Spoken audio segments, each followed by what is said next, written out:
Infância. Quase todos imaginam momentos e sentimentos bons quando lembram desta fase. Mas, infelizmente, nem todos têm a mesma experiência. O que era para ser belo, às vezes é manchado por traumas e feridas carregadas por uma vida inteira. Uma delas tem nome: violência sexual. A cada hora, 4 crianças ou adolescentes são violados. As maiores vítimas são as meninas entre 10 e 14 anos, sendo 13 a idade mais frequente. A violência sexual contra crianças e adolescentes pode acontecer em qualquer lugar, mas a maioria dos casos de abuso contra eles ocorre dentro de casa e geralmente são cometidos por parentes ou conhecidos próximos da família, um perigo que pode estar perto e ninguém vê. Por que isso acontece? Existe a ideia de que, como eu sou mais forte fisicamente, eu detenho o poder sobre o outro. E quando eu agrido o outro, eu não estou pensando no bem do outro, do meu filho. Eu estou pensando na satisfação pessoal que eu quero ter com aquele ato, com aquela violência. Então, é uma patologia deste agressor. Ainda que a maioria das pessoas saibam sobre esse crime, menos da metade delas chegam a contar para outra pessoa que já foram vítimas de violência sexual. E desse número, pouquíssimas pessoas têm a coragem de denunciar. Os motivos são vários. Primeiro que elas não têm voz. Nós estamos falando de criança e de adolescentes. Elas nem sempre têm acesso a alguém que possa socorrê-las. Se é que alguém vai acreditar e não vai contar para o agressor. Segundo, que o agressor diz: se você contar para alguém, eu vou fazer a mesma coisa com seus pais, com a sua mãe ou com a sua irmã.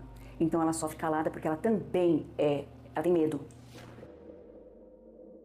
A gente teve um caso de um menino que era violentado pelo seu irmão mais velho e a família não acreditava nele. Nós precisávamos tirar o menino do sofrimento e a própria família, o próprio pai não acreditava nele. Muitas vezes as pessoas da família levam benefícios se não denunciarem, porque elas são sustentadas economicamente pela pessoa que é o agressor. Então a saída daquele agressor faria a família como um todo sofrer economicamente, então prefere não enxergar. Os motivos para as poucas denúncias e para a subnotificação de crimes sexuais contra menores são vários, até mesmo quando os sinais são mais evidentes. Qualquer um pode identificar os sinais, principalmente os pais ou responsáveis. Acho que o principal é a criança ficar mais introvertida. Uma criança que brincava muito, não quer mais sair de casa, fica no seu quarto isolada, ela começa a mudar o seu comportamento repentinamente.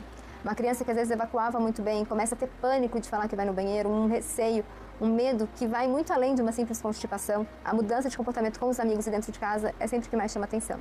Após identificar os sinais, o próximo passo é a denúncia. Existem opções para cada caso. Disque 100 para vítimas ou testemunhas de violência contra crianças e adolescentes, Disque 180 se a violência for contra mulheres e meninas, o WhatsApp do Ministério da Mulher, Família e Direitos Humanos e a Safernet Brasil, que recebe denúncias de crimes em ambiente online. Para casos extremos e flagrantes, é a Polícia Militar pelo 190 e as delegacias especializadas. Toda denúncia é válida e pode ser feita sem medo e por qualquer pessoa. Ela pode ser anônima, você não precisa identificar-se, e a denúncia é feita pela suspeita de violência. Eu não preciso dizer quem é.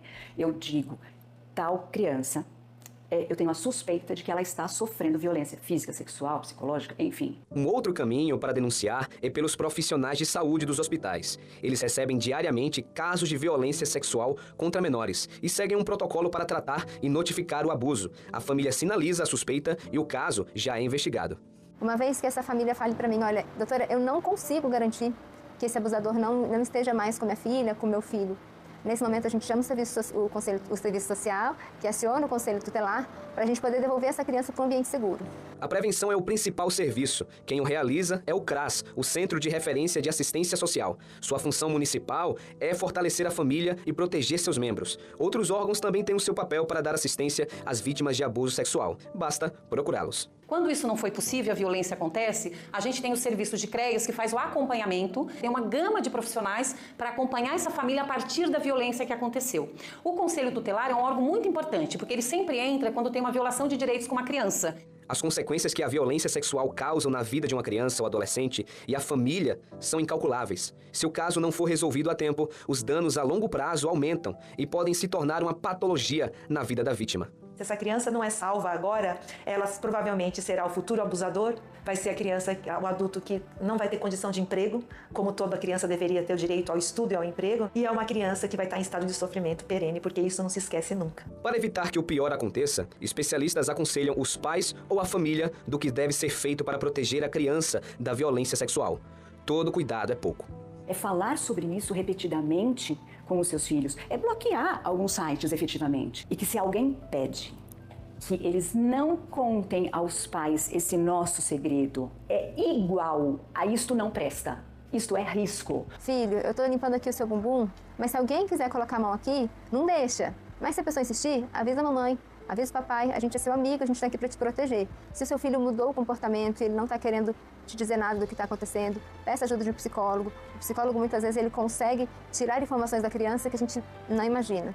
É importante que a violência sexual seja denunciada, para que a família e a vítima possam dar um fim nisso e passar por esse momento. Afinal, é possível continuar a vida independente dos abusos vividos, sejam por anos ou por uma única vez. Ela é vítima daquela situação, mas ela tem um potencial enorme como ser humano para superar aquela violência e transformar a vida dela. Então as pessoas podem sim ter esperança, mas é lógico, com todo esse cuidado e proteção, para que de fato a gente possa superar isso e um outro capítulo da vida seja escrito.